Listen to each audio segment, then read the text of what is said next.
Hi guys, welcome to Be Adventures. Happy New Year 2015. Hope you had a good one, and if not, I hope 2015 treats you well.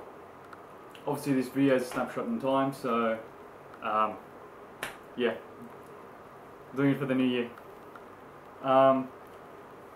Guys, basically I've been wanting to do this video for a very long time. This is the travel tips video. I wanted to do it straight after the Philippines trips, but I was so busy and all this stuff happened, working really hard. And I've also just really been doing a lot to prepare for it, and you know, I was writing up notes and everything to just try and work out some of the best value to put in this video.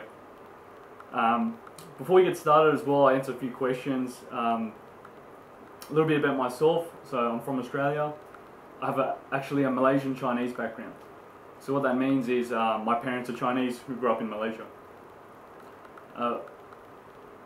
People were guessing about my background, and because I travelled through a lot of Southeast Asia or Eastern Asia, a lot of those countries I actually thought I might be Chinese from that country, or mixed, or even from that country.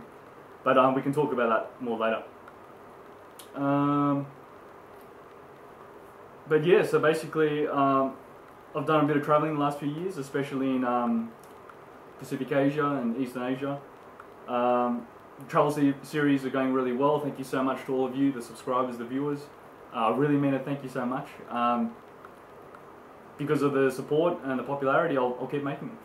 So thanks to you. Oh yeah, especially the subscribers and people who comment, and you know who you are. Thank you so much. So anyway, so let's get started. So at the start, I'll break it up into a couple of different videos. That way it doesn't get too long, and you can just hopefully look at what you want or you like. So I'll start off with the first section, practical and general travel tips. These can be applied anywhere, to any situation, but a lot of it's going to refer to my recent travels to Philippines, Thailand and Vietnam. I've been to other countries, Malaysia, Singapore, the Middle East. I've been to certain areas of Europe, Italy, Holland. You know, so I've been to a few places, but that was a long time ago, and also with family. It's very different. It's different when you're taking a family trip and it's not for yourself. So anyway, you just use what works for you. These are not absolute. These are not definitive. These are not rules. You do what you like. Okay, so hopefully you can learn something from these videos. You take what you like and use it. Okay, so first up, do some research.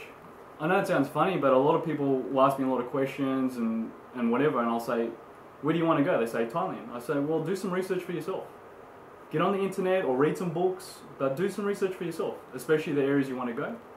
So if you wanted to go to Phuket, do some research on Phuket. Alright. There's some great websites out there. TripAdvisor. TripAdvisor is a great website because you can get reviews on hotels, things to do, different types of travel, you know, so the whole list. And even better, there's feedback from other travelers.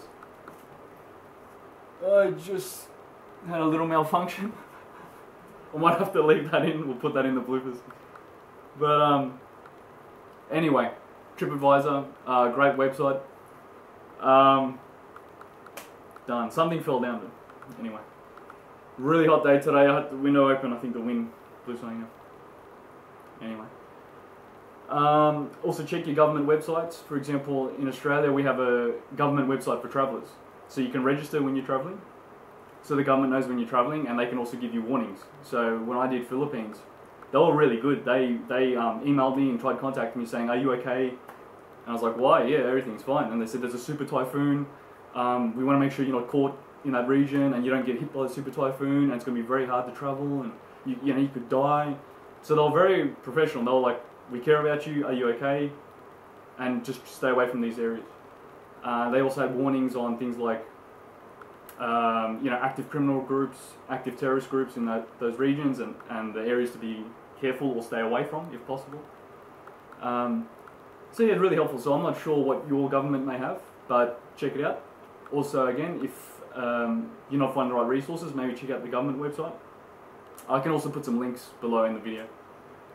What else? Yeah, and like obviously you're watching this video. You know, there's going to be a lot of blogs, vlogs, you know, travel tip videos, whatever. You know, YouTube videos. There's a lot of resources out there, but do that research for yourself. And I find just people don't do that, and they go somewhere and then that's when they get into trouble, or they're like, darn, even I wish I knew that earlier, that would have really helped. So anyway, and that's up to you. You might do a tiny little bit, go with the flow, you might do a lot, but be flexible. You know, you don't have to stress out, you don't have to do too much, just do enough where you feel comfortable, and especially things you're interested in. The 3 rules I got commonly for Pacific Asia, just from other travellers, other Australians, Americans, Europeans, the locals, the Thais, the Vietnamese, the Filipinos, they kept giving me the same rules. And they said, just be careful of these 3 things and you'll be okay. So listen up. So what it was in Thailand was, do not do drugs, do not do the local water, and don't do the jet skis. And this can apply to everything, right? I was like, what? So drugs is obvious. Do not do illicit drugs, do not do drugs at all. I mean, it's bad for your health. I'm not talking about medical treatment, I'm talking about illegal drugs, don't do it. The reason why usually it's a scam, and a lot of these countries will also have a very, very tough jail sentence or penalty. So sometimes it's 10 years in jail, or the death penalty. I'm not kidding, some of these countries even have the death penalty. So if you get caught with a tiny little tablet, or a little bit of marijuana, you could be executed for that, okay? So it's not cool. Secondly, usually it's a scam. So you try to get drugs, usually the police are using someone as a decoy. You go to buy the drugs and suddenly it's an undercover cop, or the cops come in and get you. They may actually arrest you and charge you, like I said, very tough. Or even worse, they'll ask for money. They'll say pay me 10,000 baht, or 10,000 pesos, or a 1 million dong, or whatever, you know, whatever country you're in. So the point is, you know, it just draws too much attention, too much trouble, and you just don't do drugs, okay? The second part, don't do water. What that means is drink bottled water. It depends on you. You might filter the water, you might not care, but typically you'll get sick. So if you're used to high standards, like, you know, nice Western country, clean, you know, like in Australia we have some of the cleanest, beautiful water in the world. The standard of our water was higher than a lot of the bottled water I drank in Pacific Asia. So just to give you an idea, my body maybe couldn't adjust to the local water. So I mean no offense by that, but we just had to drink bottled water. When we started to drink tap water, we started to get sick. You know, we'd have to go to the toilet, or we'd even vomit, just because our bodies had not adjusted to it. And sometimes the quality is very low. Sometimes it's recycled water from the sewage or waste. Sometimes it's just, yeah, not of the same sanitary standard. Also ice cubes. When you're having drinks and people put ice cubes in it, if that's made from the local water, that could be contaminated. So you have to be careful that, do you want ice in your drink or not? Usually we would say no, even if it was really hot.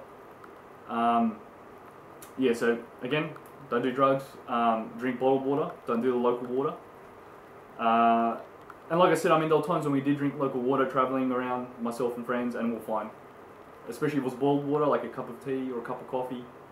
A lot of times it's fine. But when you do it too often, that's when you take the risk of maybe at some point you'll drink contaminated water and you'll get really sick. And if you see the Thai videos, I got really sick. I was sick for 1 week. Really bad food poisoning. Obviously, it was not a fun week. And the other thing, when he said, like, this friend and other travelers don't do jet skis in Thailand, what they were referring to was a local scam. They call them the jet ski mafia, and it's just a nickname, but it's basically local gangs. They hire jet skis, you pay, you hire it, have a great time, yeah, awesome. You bring it back, they say, oh, there's scratches, oh, there's dents. You damaged my jet ski, you give me more money.